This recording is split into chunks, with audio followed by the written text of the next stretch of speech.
Hello, children of 9th class. I am Bhattacharya sir with you with democratic politics. Today I will discuss democratic politics, that is political science of your SST. First of all, I will discuss the number of chapters in this book. This you see is the front page. You can see here social science, democratic politics, and after cartoon at the bottom you see textbook in political science for class 9. This NCERT publication. See here,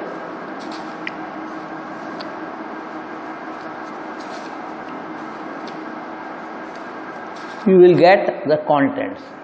This is contents page. I will read out one by one. First I will tell you how many chapters you have to go through for the full session. एक के बाद अब मैं chapter साहब से नाम पढ़ूंगा और डिस्कस करूंगा. See in your book you will find first chapter. Its name is democracy in the contemporary world. Contemporary means modern. In the present world, democracy in the present world or contemporary world. Chapter 2, what is democracy, why democracy? Okay. Chapter 3, constitutional design. Chapter 4, electoral politics. Chapter 5, working of institution. And chapter 6, democratic rights. There are overall 6 chapters, but according to present syllabus, first chapter is removed from your syllabus. There will be no first chapter, so you have to start from chapter 2 to 6. There are overall 5 chapters. Okay, first one I will discuss. First one, what is democracy, why democracy? What is democracy? Why democracy? This is the name of the topic of second chapter. You will study about democracy, why it is necessary. First of all, you have to know what is democracy and why democracy, why it is so popular, why there should be democracy. तो इसके बारे में हम पढ़ेंगे. You go to page number 22. So I am here, first chapter, second chapter, sorry, which is your first chapter as per exam point of view. As per your syllabus, I will start with the second chapter. You see, this is your second chapter. What is democracy? Why democracy? I think it is visible to you. What is democracy? Why democracy? You see, this is 22. This is 23rd. This is 22. Actually, it is not printed 22, but you can. It is clear as it is 23. It is 22. Now, देखिए इसमें से आपको छोड़ना पड़ेगा कुछ, क्योंकि there is reference of first chapter. So you can miss or you can skip overview and what is democracy. लेकिन इसका व्हाट इज़ डेमोक्रेसी के लिए थोड़ा सा मैं बता दूं. आपको डेमोक्रेसी के बारे में पता भी है, होना चाहिए, होगा भी. छोटी क्लास में you have read about democracy. तो पहला है व्हाट इज़ डेमोक्रेसी. तो इसके अंदर आपको ये पढ़ना पड़ेगा आगे जाके. व्हाट इज़ डेमोक्रेसी में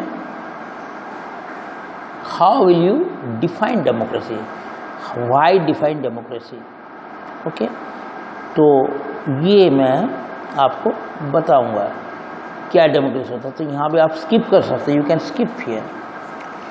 आप सीधा आप इसमें चले. You can skip all this. You come direct to page number, directly to page number 24. Page number 24 में आपको मिलेगा a simple definition of democracy. लेकिन उससे पहले मैं आपको बता देता हूँ, आपने क्लास 8 में और पहले भी डेमोक्रेसी के बारे में पढ़ा है. Democracy means A system of government in which people are the people form the government, people के द्वारा गवर्नमेंट इलेक्ट किया जाता है, जो गवर्नेंस होता है that is from the people, इसीलिए इसको डेमोक्रेसी बोलते हैं। तो government by the people, of the people, for the people, ये बहुत ही बढ़िया डेफिनेशन दी थी अब्राहम लिंकन ने। तो government of the people, bye the people, for the people, this was the popular definition of democracy given by Abraham Lincoln.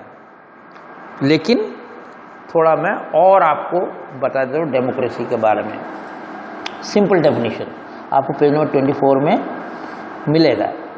यहाँ ये bold letter में लिखा हुआ है, we could just start with a simple definition. अब ये देखिए bold letter में, democracy is a form of government in which the rulers are elected by people. जो हमारे शासन करता है, जो हमारा गवर्नमेंट है, जिनका हमारे ऊपर शासन है, वो हम ही लोग उसको इलेक्ट करते हैं।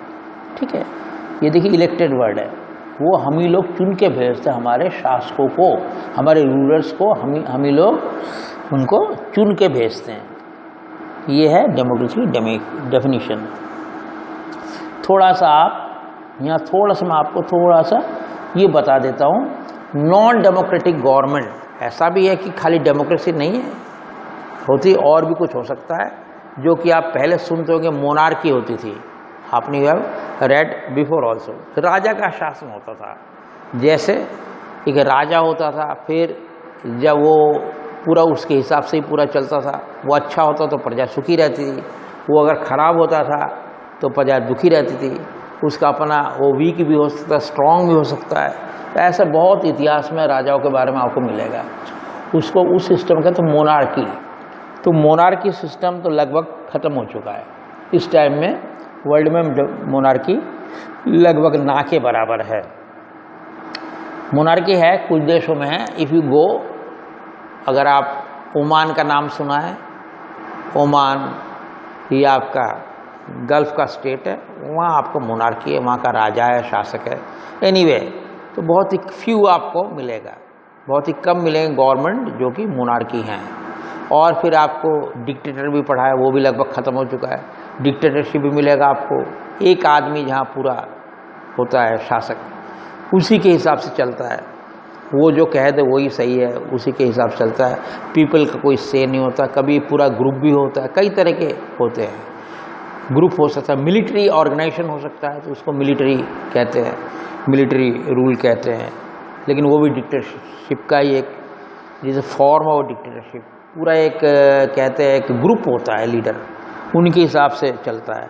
कभी पार्टी पूरी डिक्टेटर होती है, एक ही पार्टी पूरा चलाती है। जैसे आपने सुना होगा चाइना में वन पार्टी का रूल है, that is communist party of China, उसी का ही चलता है और वही आपका वन पार्टी रूल है। तो ये भी एक डिक्टेटरशिप का फॉर्म है।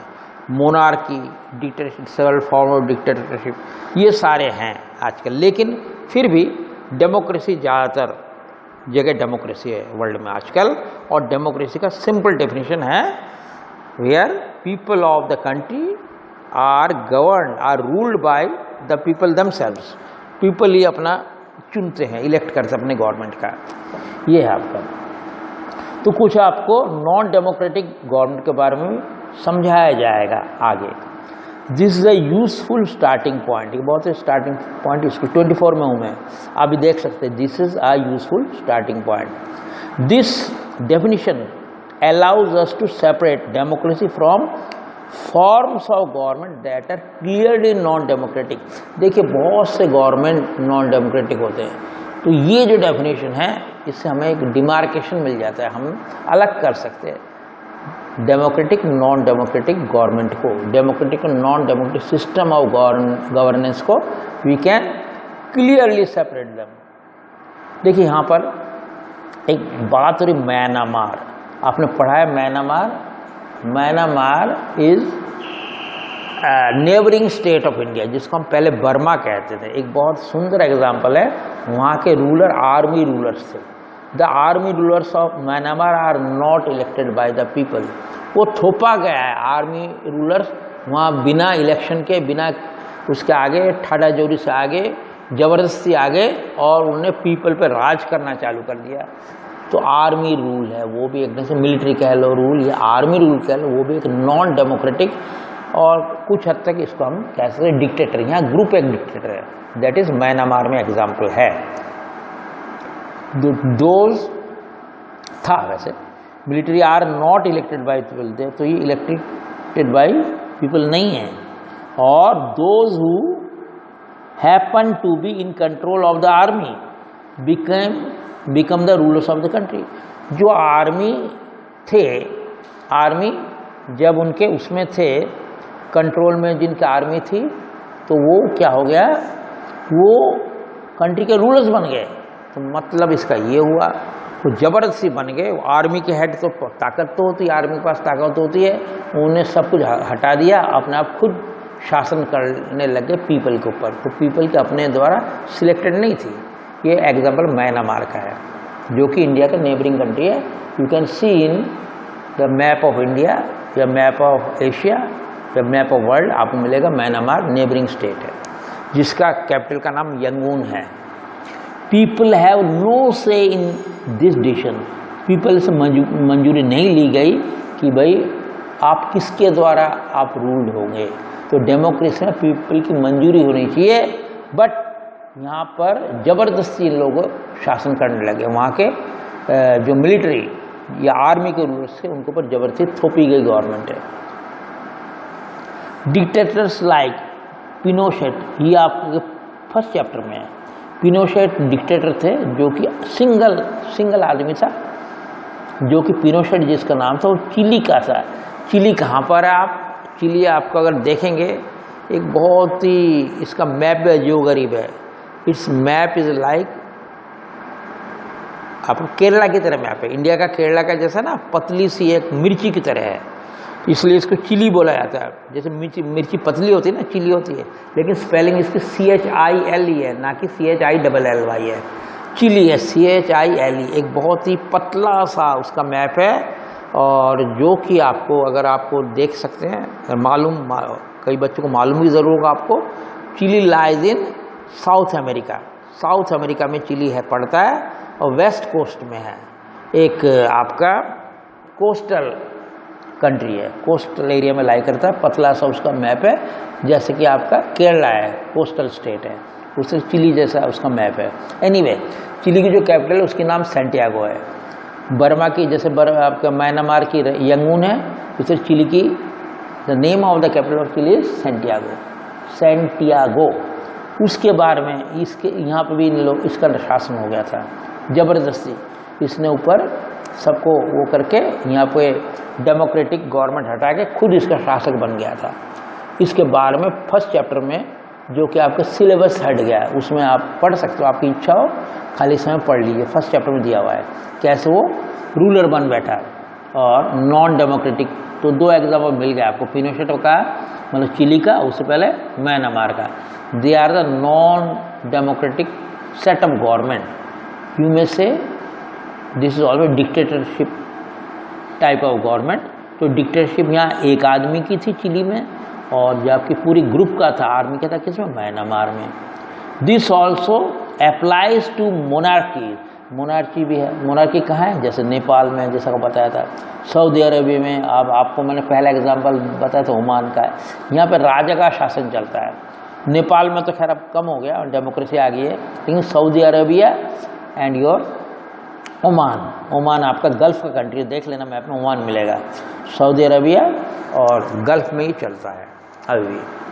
रूल नॉट, तो ये है because the people have chosen them to do so, but because they happen to be born into the royal family.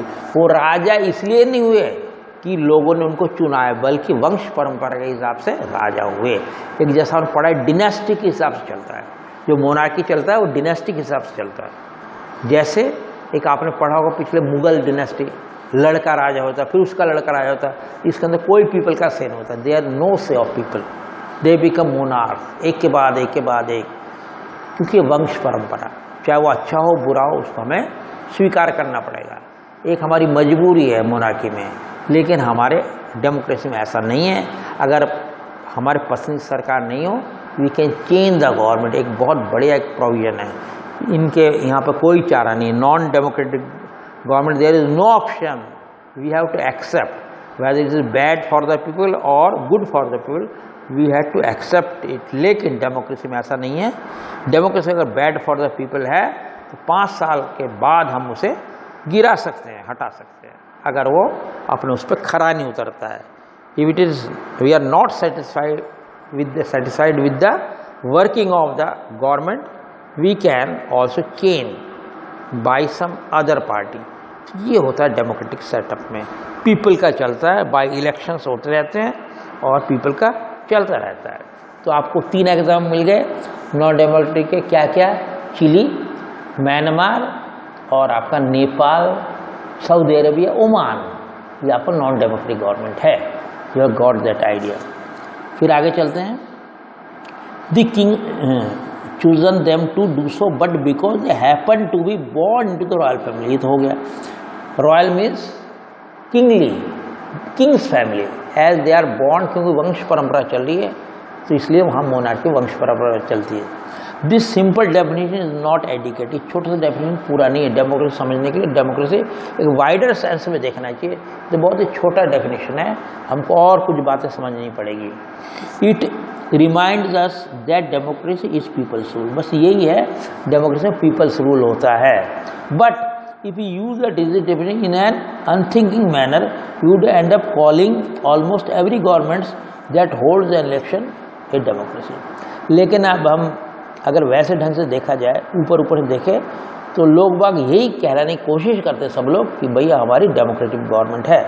कोई भी गवर्नमेंट हो, चाहे वो मोनार्की हो, चाहे वो डिक्टेटर हो, वो यही कहलाने की कोशिश करती है हम डेमोक्रेटिक हैं, अच्छा बनने की कोशिश करते हैं।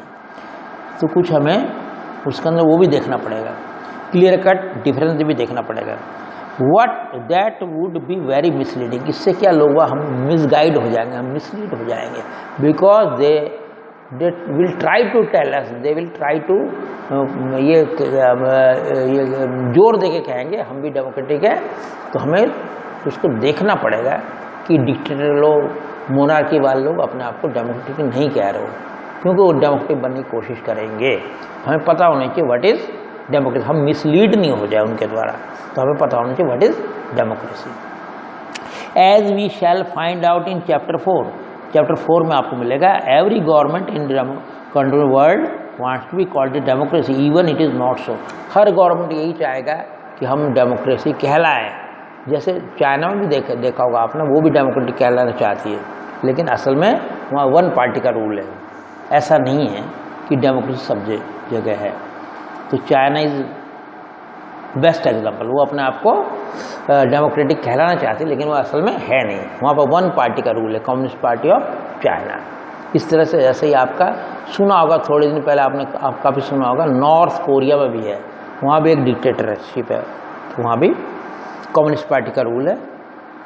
ये है, that is why we need to carefully distinguish between a government that is democracy and one that pretends to be one.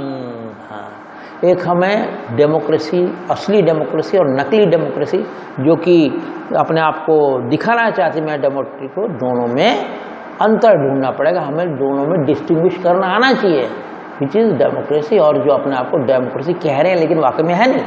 हमें उसको क्लियर कट समझना पड़ेगा। तो ये है इस चैप्टर का पूरा कि what is democracy, why democracy, that is democracy and one that pretend, मतलब बहाना वो करती है, दिखावा करती है, प्रिटेंड मतलब दिखावा करना है डेमोक्रेटिक होने का। We can do so by understanding each word in this definition carefully and spelling out the features of a democratic government. इसके बाद नेक्स्ट चैप्टर 25 चैप्टर में आ गया।